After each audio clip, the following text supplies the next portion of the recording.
Assalamualaikum warahmatullahi wabarakatuh. Kembali lagi bersama saya Skar Arum Indrapuri di Smektra Podcast.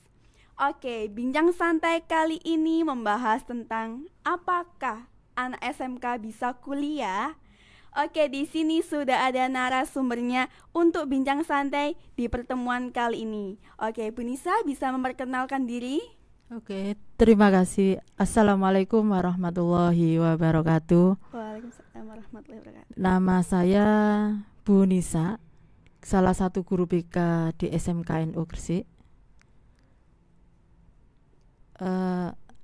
Perbincangan pada pagi hari ini mengenai Apakah anak SMK bisa kuliah? apakah anak SMK bisa kuliah. Iya, betul. Oke, anak SMK bisa kuliah, lulusan SMK bisa kuliah kemana saja, ya. Iya. Jadi semua bisa melanjutkan kuliah atau ke perguruan tinggi dengan berbagai prodi dengan persyaratan, ya. Karena ada beberapa prodi itu memberikan persyaratan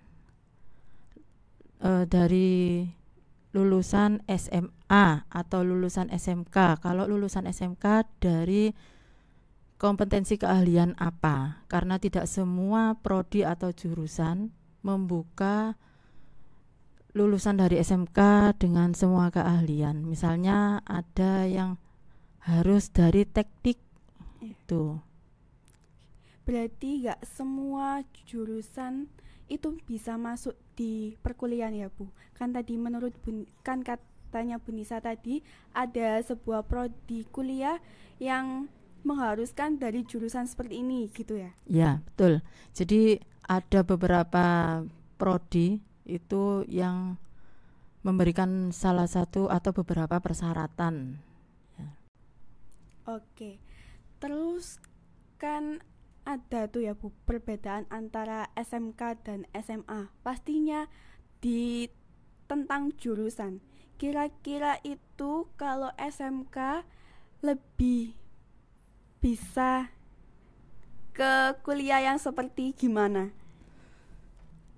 Ada beberapa perbedaan, ya. Salah satunya perbedaan antara lulusan SMA dengan SMK. Salah satunya itu pengalaman praktik. Jadi semua siswa SMK itu kan ada praktik kerja lapangan selama 6 bulan, ya, atau betul. 1 semester. Itu yang menjadi salah satu perbedaan antara lulusan SMA dengan SMK. Oke, berarti kalau menurut saya ya Bu menilainya itu kita sebagai siswa SMK lebih mudah ya untuk mengenal dunia kuliah mengenai tentang jurusan yang telah kita ikuti, maksudnya yang kita masuki waktu di SMK gitu loh Bu. Kalau seperti itu biasanya pengalaman selama praktik, ya. 6 bulan, kurang lebih 6 bulan atau 1 semester, itu kan sesuai dengan kompetensi keahlian yang sudah kita pilih. Jadi untuk yang anak SMA itu tidak ada pengalaman seperti itu. Jadi yang membedakan antara SMA dengan SMK. Jadi saat ada PKL, ya, maaf sekarang istilahnya PLP, ya. Itu yang lulusan dari SMK lebih siap, ya, karena dia sudah pernah pengalaman selama 6 bulan. Kalau SMA itu kan tidak ada. Jadi ya mungkin bisa mengikuti, tapi sudah lebih berpengalaman dari yang SMK. Jadi di SMK itu pasti ada PKL ya Bu? Pasti ada. Memang program kurikulum, ya, selama PKL selama 6 bulan. Oke. Terus kalau dari pihak guru sendiri atau dari sekolah, kan ada ya siswa yang milih kuliah daripada kerja. Jadi untuk bimbingan dari Bapak Ibu guru itu bagaimana? Kalau biasanya bulan masuk awal, ya, kelas 12 itu saya biasanya sudah memberikan apa ya, semacam bimbingan atau gini, misalnya yang minat masuk ke perguruan tinggi atau kuliah itu siapa saja. Biasanya saya berikan ada beberapa materi ya mengenai melanjutkan studi ke perguruan tinggi. Ya, jadi bulan-bulan Agustus, September itu saya sudah memberikan materi seperti itu mengenai studi lanjut di perguruan tinggi. Kemudian biasanya mereka itu sudah mencari informasi, mau milih prodi atau jurusan apa, kemudian mau milih ke perguruan tinggi mana. Ya, jadi mereka sudah mulai mempersiapkan. Kemudian saya mengarahkan untuk berkonsultasi atau apa ya istilahnya rundingan sama orang tua. Sama keluarga, karena orang tua atau keluarga itu biasanya juga memberikan apa ya masukan, atau memberikan semacam milih ke perguruan ini aja, menyarankan milih ke prodi ini aja. Biasanya itu orang tua punya gambaran atau punya angan-angan cita-cita kepada anaknya.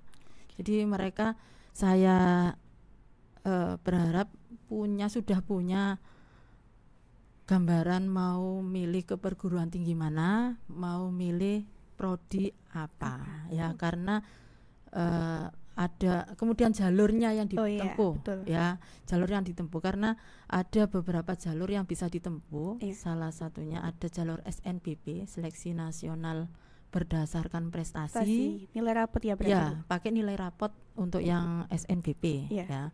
Kemudian SNBT, ini UTBK. Pakai tes. Kemudian ada jalur mandiri dan ada beberapa jalur-jalur yang lain yang bisa dipilih.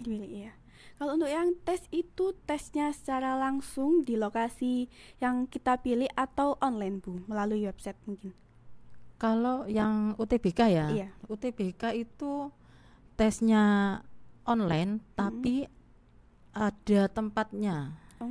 Jadi saat kita mendaftar mendaftar itu ada nanti sudah tampil saat mendaftar, kita sudah mengisi semua data-data yang diminta, kemudian itu nanti tampil dapatnya tanggal berapa. Kita tidak bisa milih dapat tanggal berapa, kemudian di mana. Itu kalau tempatnya insya Allah bisa milih lokasinya misalnya saya kepingin Bu di UNER misalnya, itu bisa milih, tapi untuk tanggalnya kita tidak bisa milih. Jadi ngerjakannya secara online pakai ada apa CBT gitu. Tapi jadi di lokasi sana di lokasi kita tidak mengerjakan di mana-mana, tapi di lokasi yang sudah ditentukan oleh panitia. Terus kalau semisal kan ada lulusannya itu dari akuntansi gitu Bu, tapi mau lanjut kuliahnya itu nggak di keakuntansian, milih prodi lain. Itu bagaimana? Boleh saja milih ke prodi yang lain. Misalnya saat SMK atau saat SMA tidak ada jurusan tersebut Kalau akuntansi ini kan ada setelah lulus dari SMK ada prodi atau jurusan akuntansi di perguruan tinggi itu ada, tapi ada beberapa jurusan atau prodi yang di perguruan tinggi tidak ada di SMK. Jadi boleh-boleh saja asalkan kita memilih prodi tersebut tidak ada persyaratan dari lulusan apa. Artinya semua lulusan bisa masuk bisa saja. Gimana sih Bu Nisa untuk tips anak SMK yang melanjutkan untuk kuliah daripada kerja? Tips untuk melanjutkan ke perguruan tinggi atau kuliah ada beberapa hal. Yang pertama kita harus mengenali potensi diri. Kita mengenali bakat dan minat kita kemana. Jangan sampai salah memilih jurusan.